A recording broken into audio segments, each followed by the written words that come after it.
Do you need a break from studying? Check out the Dr. Raj podcast, where he discusses topics such as wine with Jesse Katz, sarcoidosis with Bob Saget, saving the bees with Sydney S. Sill, and so much more. The podcast also features guest host Becca Spar, who focuses on leadership and connection, as well as Dr. Michelle Kulai and her Everyday Rooms segment, where she talks to patients to share their stories and the challenges that come with different conditions. Just search for the Dr. Raj podcast wherever you're listening now and tune in for a variety of great guests and topics. Hey everyone, Chris here from MedPrep to Go, and I wanted to tell you about our MedPrep to Go Step 3 review podcast that features over 90 episodes and 40 hours of high-yield content from Dr. Ted O'Connell and Dr. Raj Dasgupta. This is a premium podcast that has already helped over 100 students pass their exam. You can learn more and subscribe at medprep2go.com.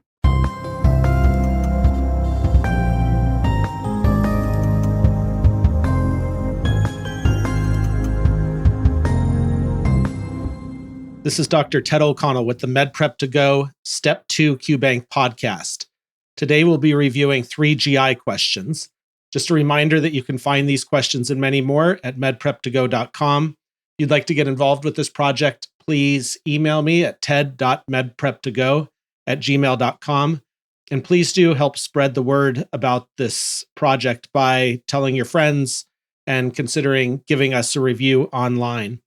All right, let's get started with the first question.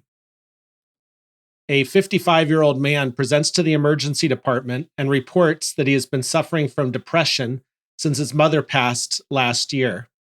He has no significant past medical history, but reports that he has chronically consumed alcohol and smoked cigarettes since childhood.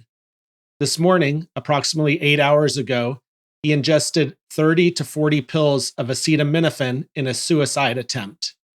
He denies any symptoms such as chest pain, dyspnea, nausea, vomiting, or abdominal pain, but reports mild generalized weakness. On arrival to the emergency department, his vital signs are within normal limits.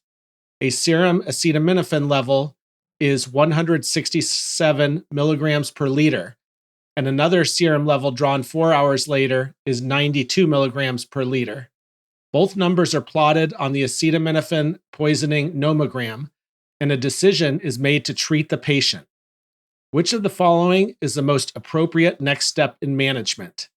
A, activated charcoal. B, intubate the patient for airway protection. C, N-acetylcysteine administration and consult a regional poison control center. D, obtain a complete metabolic panel to evaluate for end organ damage prior to initiating treatment, or E, obtain ultrasound of the liver. The correct answer is C, N-acetylcysteine administration and consult a regional poison control center. Most patients who present within 24 hours after ingesting a toxic dose of acetaminophen are asymptomatic. Poisoning severity is determined by using a graph called the Rumack-Matthew nomogram. A serum concentration above the treatment line is an indication for immediate treatment with N-acetylcysteine, which is the antidote for acetaminophen poisoning. Other indications for treatment include an acute ingestion of greater than 150 milligrams per kilogram or 7.5 grams total dose of acetaminophen, regardless of the patient's weight. Additional indications include a patient with a prior history of acetaminophen ingestion and liver injury, even if current laboratory findings are within the normal range. And then finally, a patient with laboratory findings of transaminitis and a history of toxic acetaminophen ingestion. Severe liver damage is rare if the antidote is administered on time prior to onset of liver injury. Poison control can provide guidance on a patient's treatment course. Answer choice A, activated charcoal, is incorrect. Activated charcoal could be used for gastrointestinal decontamination. However, it is not the first-line treatment. In a patient who presents within 4 hours of a potentially toxic ingestion of acetaminophen, that is, a single dose of greater than 150 milligrams per kilogram or 7.5 grams total, activated charcoal can be administered orally. Contraindications to charcoal include gastrointestinal obstruction or altered mental status with an unprotected airway. Endotracheal intubation should not be performed solely for the purpose of giving charcoal. Answer choice B, intubate the patient for airway protection, is incorrect. The patient's status does not warrant intubation. He is alert and oriented, and he is hemodynamically stable without any signs of respiratory distress. Answer choice D, obtain a complete metabolic panel to evaluate for end organ damage prior to initiating treatment, is incorrect. As mentioned above, this patient requires immediate N-acetylcysteine administration without delay, with an emphasis on initiating the medication prior to any evidence of liver injury. Answer choice E, obtain an ultrasound of the liver, is incorrect. An ultrasound of the liver can provide an idea of whether the patient has risk factors for liver injury or failure at baseline, such as hepatic steatosis or cirrhosis. However, it does not change the patient's current treatment course. The key learning point here: N-acetylcysteine is used for acute acetaminophen intoxication to prevent liver damage. Severe liver damage is rare if the antidote is administered on time. The Rumack-Matthew nomogram helps to guide treatment. Question 2. A 37-year-old woman presents to her primary care physician for evaluation of diffuse itching accompanied by fatigue and progressive yellowing of her skin. She first noticed these symptoms 5 months ago. She does not drink alcohol or use drugs. She denies recent travel and is in a monogamous relationship with her wife of 8 years. Physical examination is significant for scleral icterus and jaundice. Labs are significant for a positive antimitochondrial antibody and an elevated alkaline phosphatase. Which of the following is not associated with the patient's most likely diagnosis? A, hepatocellular carcinoma, B, Raynaud syndrome, C, Sjogren syndrome, D, ulcerative colitis, or E, xanthomas? The answer is D, ulcerative colitis. Inflammatory bowel disease such as ulcerative colitis are associated with primary sclerosing cholangitis, or PSC, which is characterized by fibrosis of intrahepatic bile ducts. This patient with a positive antimitochondrial antibody is more likely to have primary biliary cholangitis, or PBC. Primary biliary cholangitis is classically seen in middle-aged women without risk factors for liver disease and is associated with an increased risk of hepatocellular carcinoma, xanthomas, Sjogren syndrome, Raynaud syndrome, scleroderma, and hypothyroidism. Treatment for PBC includes cholestyramine for pruritus and ursodeoxycholic acid. The other 4 answer choices, hepatocellular carcinoma, Raynaud syndrome, Sjogren syndrome, and xanthomas, are all incorrect because they are all associated with primary biliary cholangitis. The key learning point here: primary biliary cholangitis is characterized by a positive antimitochondrial antibody and is associated with increased risk of hepatocellular carcinoma, xanthomas, Raynaud syndrome, and Sjogren syndrome. It is not associated with inflammatory bowel disease such as ulcerative colitis, which is more characteristic of primary sclerosing cholangitis. Okay, and the third question. A 47-year-old woman comes to the emergency department because of a 2-day history of abdominal cramps and vomiting. She reports not passing stool or flatus during this time. She has no history of similar symptoms. She underwent an abdominal hysterectomy 12 years ago.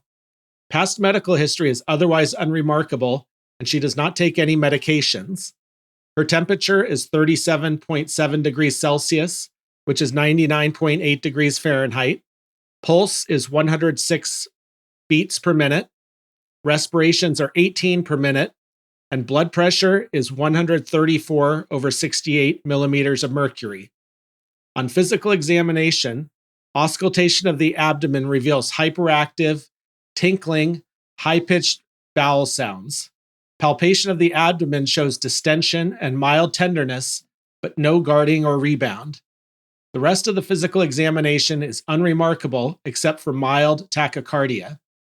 Laboratory studies reveal the following: hematocrit, 42%, leukocyte count, 11,500 per cubic millimeter, serum sodium, 140 milliequivalents per liter, chloride, 101 milliequivalents per liter, potassium, 3.6 milliequivalents per liter, bicarbonate, 28 milliequivalents per liter, urea nitrogen, 40 milligrams per deciliter, glucose, 110 milligrams per deciliter, and creatinine, 1.7 milligrams per deciliter.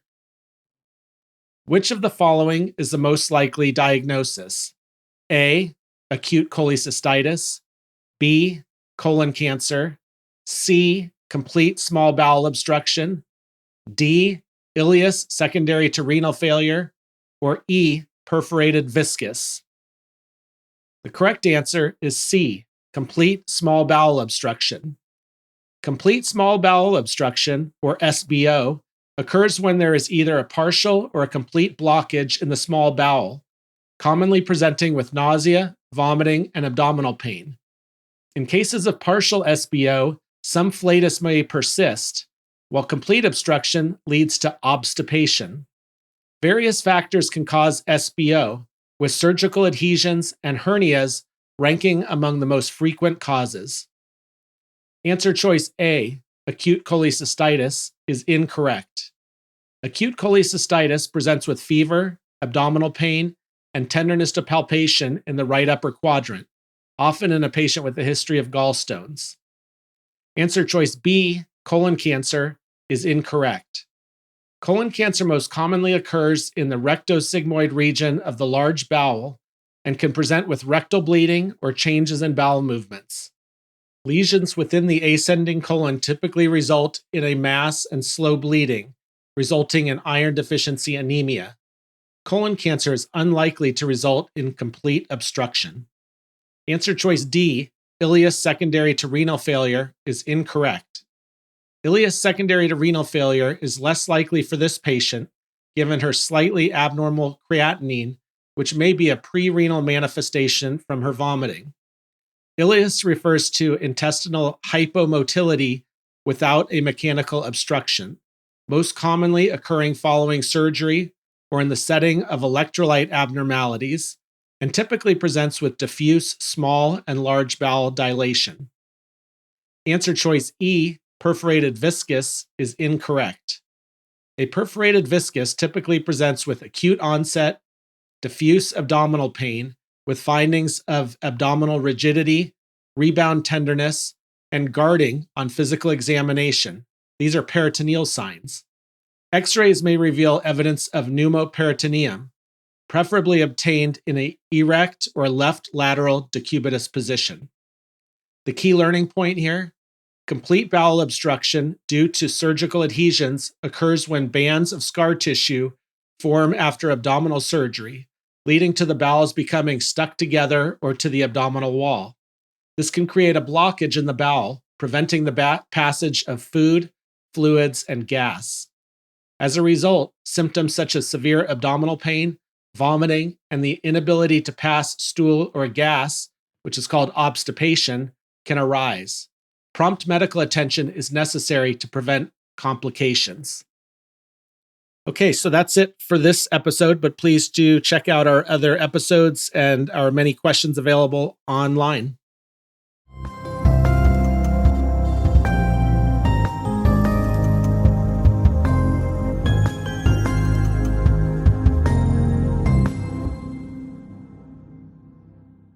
Hey everyone, Chris here from MedPrep2Go, and I wanted to ask you to please follow us on social. There may be links in the show notes, or you can find us at MedPrep2Go on Facebook, Instagram, LinkedIn, and now YouTube. We would greatly appreciate it as we try to spread the word about MedPrep2Go and keep medical education accessible and affordable. Hey everyone, Chris here from MedPrep to Go, and I wanted to let you know about our premium Step 2 Bundle podcast, which gets you all of the Step 2 secrets and our Step 2 questions podcast combined and ad-free. You'll also get early access to all of our Step 2 questions episodes before they're released public. The Bundled podcast is available now, and you can save over 40% with an annual plan. Details at medprep2go.com.